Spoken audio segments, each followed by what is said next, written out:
Hello everyone and welcome back to another average review. And today we're going to be reviewing a figure that I've been waiting a long time for, even before it got revealed.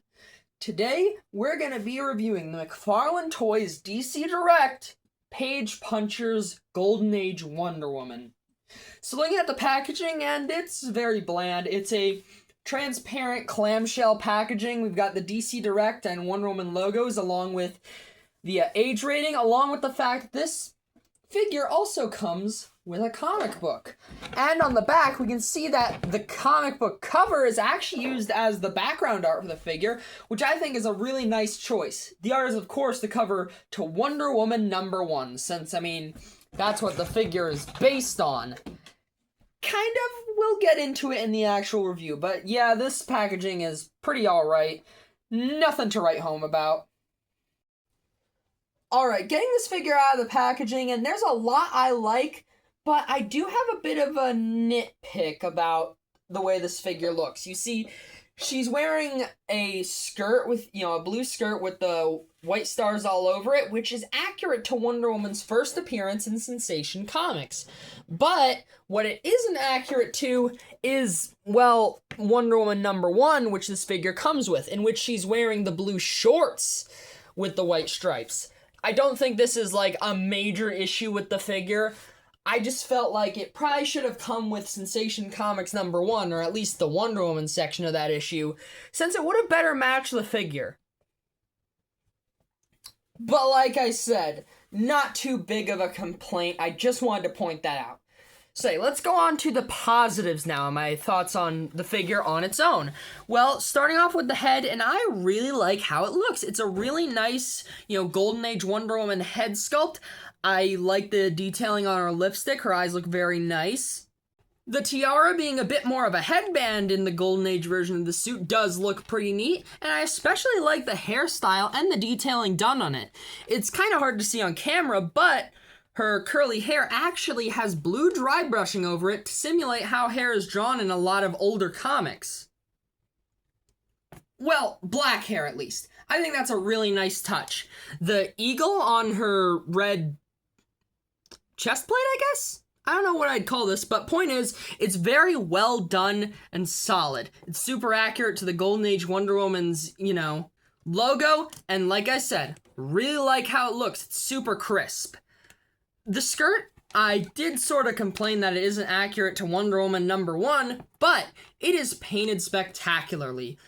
Honestly, I don't think any of these stars are misshapen in the slightest. They're all applied pretty much perfectly. I'm not really seeing any paint smudge on here. Well, actually, there might be a bit on this star right under her white belt. Down to the boots, and they look pretty nice. Not much to say about them. They're fairly normal Wonder Woman boots, except for the fact that the white part comes to a point down here instead of extending all the way down. Now, I really like the way her costume looks, but I do have mixed feelings on the actual body of the figure. I don't know if it's reused for anything, but I'm pretty sure the boots, skirt, torso, and head are definitely new. So the arms and legs might be partially reused. But my main complaint is she looks a bit thin in terms of the shoulders compared to Golden Age Wonder Woman. Bringing out the comic again, and yeah, she's, well, at least compared to the figure, a bit, broader across the shoulders. In my opinion, that's a bit more of a critical part of Golden Age Wonder Woman's design. She was a lot bulkier than something from like the 60s or the 70s or the 80s. And I felt like that made her fit in a lot better with the Golden Age versions of Superman and Batman, who were, well, also I'd say bulkier than their later counterparts. Minus Batman, actually. I feel like Batman has gotten a lot bulkier in recent DC stuff. Now, I don't think all this looks bad, but I do wish it were more accurate to Golden Age Wonder Woman, because that's a very, very unique look for the character. Well, either way, I think this is a pretty good version of Golden Age Wonder Woman that just could maybe maybe be a bit bulkier to be more accurate to the old art. But hey, enough about this figure's looks. Let's see its articulation. Now, of course, as usual for a McFarlane figure, the head is on a dumbbell joint, but that hair sort of obstructs her ability to look up a lot. She does get a fair bit of down, along with tilting her head side to side. She can also, of course, spin her head all the way around.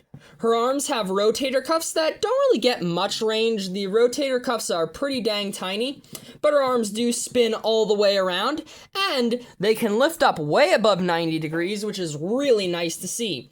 She's got bicep swivel, which gets you turning all the way around, double jointed elbows with a pretty much perfect bend, and the McFarlane wrist articulation that can spin around and hinge in, well, pretty much any direction. Now, her torso, there aren't many joints in the torso. I believe she just has a ball joint in the waist. She cannot hunch forward in the slightest. Gets a pretty good arch back, though. A little bit of tilt side to side, and twisting all the way around. Now, she's got the standard McFarlane hips that can kick forward about 45 degrees, I'd say. But they do get a less than stellar split. They do get the McFarlane hip twist, which, I'll be honest, I have never really used, and I don't think I ever will. But, I mean, guess it's nice that it's there, even though Wonder Woman doesn't have that much compared to other McFarlane figures. She does have really good bend at the knee, though. That's a nearly perfect bend. And she does have the McFarlane ankle articulation that hinges forwards, backwards, spins all the way around, and pivots side to side. Unfortunately, though, Wonder Woman is lacking the McFarlane DC toe articulation, so honestly, I feel like so far, my only disappointment with this figure is the fact that her articulation is a bit lacking. Moving on to the figure comparisons, though, and we of course have to start out with the standard male and female comparisons, Renew Your Vows Spider-Man and Spinneret by Hasbro. Alright, now moving on to the actual DC comparisons, and I'm mainly going to be focusing on members of the Justice League and the Justice Society, because I feel like this Wonder Woman could easily go with both. Mainly the Justice Society, though, since this is the 1940s version of Wonder Woman. Anyways, we of course have to start out with the Man of Steel, Superman. Specifically, the Page Puncher's Christopher Reeve's Superman, and the 1940s Fleischer Studios Superman. Of course, to finish out the DC Trinity, we have to bring out the world's greatest detective, Batman. On the left, we have the blue and gray Nightfall version, and on the right, we have the Detective Comics number 27 First Appearance Batman. I'm honestly really happy with how the Golden Age versions of Batman and Superman scale with this Wonder Woman. They're all pretty much the same height, which I always like for my versions of the DC Trinity. But hey, there's other members of both the League and Society. Starting out with the Flash, on the left we have the DC Rebirth, Barry Allen, and on the right we have the Golden Age Jay Garrick Flash.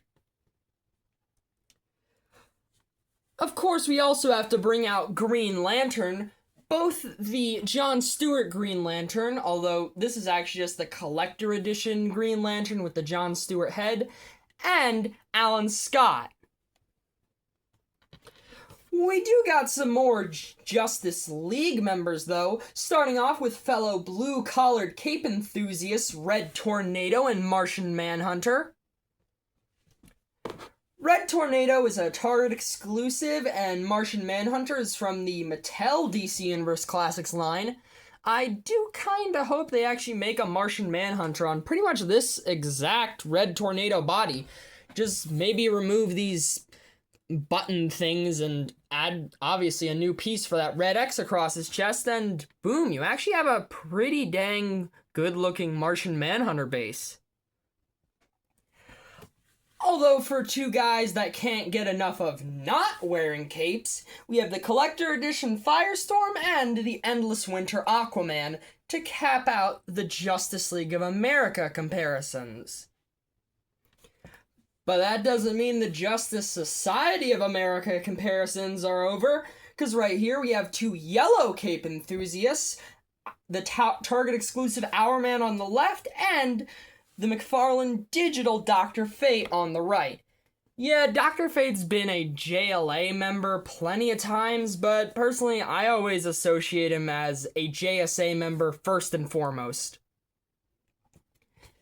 But hey, for two of my personal favorite JSA members, we have the Atom from the Mattel DC Universe Classics line on the left, and the McFarlane Target exclusive Wildcat on the right. And hey, just because it's the only McFarlane Wonder Woman figure I've had for, years, here's the McFarlane Page Puncher's Golden Age Wonder Woman with Wonder Woman from Batman Last Night on Earth. And, yeah. To me, this Golden Age one is a major step up just because of the fact that it's a classic Wonder Woman. But hey, as is tradition, here's the McFarlane DC Direct Page Puncher's Golden Age Wonder Woman with Hit Monkey and Goliath. Alright, moving on to the accessories now. She does come with a standard McFarlane figure stand. This one has the more classic DC logo on it though, which I really like. She also comes with a pretty standard Page Punchers DC card. It actually features art from Sensation Comics, Wonder Woman's first appearance. You can tell by the skirt that actually matches the figure, so I don't know why they didn't include Sensation Comics #1 instead. But either way, here's the bio on the back of the card. So, pause here if you want to read it. But hey, don't worry, we got plenty of more exciting accessories to look at. Starting off with the alternate hands. Wonder Woman's, of course, got the tried and true pair of fists. She also has a pair of accessory holding hands, which is a bit weird since she doesn't come with any actual holdable accessories, but I guess if you have your own lasso of truth, then yeah, you can give it to this figure just fine. She also comes with a pair of splayed out hands, which is always nice to see. But hey, probably the coolest accessory of all, and maybe even one of the reasons you buy this figure, is this reprinted copy of Wonder Woman #1. Not much to say about it, honestly. It's, just a reprint of an existing issue, but it's really dang cool to have a comic included with a figure, especially when, obviously, the comic is the same character as the figure you're getting. And for it to be such an early issue as Wonder Woman's first issue of her self-titled book, well, yeah, I think that's a really cool thing to include with an already pretty good figure. Alright, time to talk about the price on this figure. Now, this figure is, of course, a McFarlane Page Punchers figure, so it retailed for between $28 to $30 depending on where you bought it from. I pre-ordered this figure the day it went up for pre-order on Big Bad Toy Store, so I paid about $28. Unfortunately, in most places, this figure is completely sold out, although I did see two at a local Target.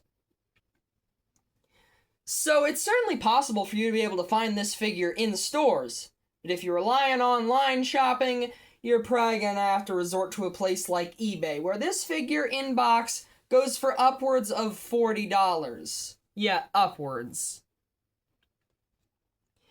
So yeah, that's a bit of a bummer for all the people that missed out on getting a pre-order. Alright, so time for my overall thoughts on this figure. Overall, I am really happy with this Golden Age Wonder Woman. She looks, for the most part, amazing. All the paint apps are super well done, the head sculpt is spectacular, and I do really love all the accessories. The fact that this figure scales so well with pretty much every other Golden Age hero McFarlane has released is another positive. But this figure does have its negatives. The articulation leaves a lot, and I do mean a lot, to be desired, especially with the torso and most of the leg articulation aside from the knees. There's also the fact that I think she should have been bulkier, mainly in the arms. They seem kinda scrawny for a Golden Age Wonder Woman.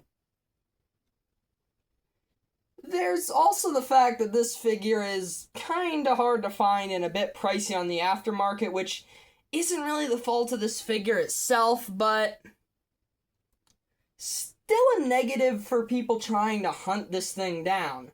So overall, factoring in pretty much everything about this figure, I'm gonna give the McFarlane Page Punchers Golden Age Wonder Woman an 8 out of 10.